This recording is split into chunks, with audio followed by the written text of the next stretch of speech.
माझे गा-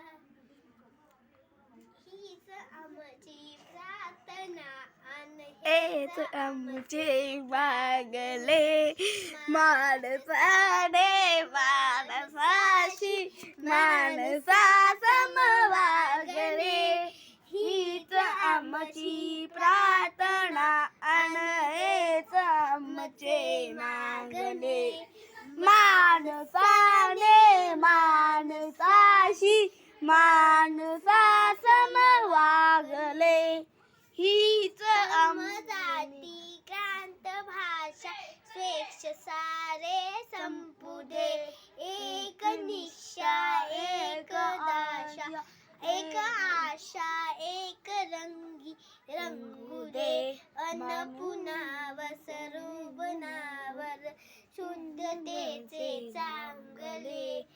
माणसाने माणसाशी माणसा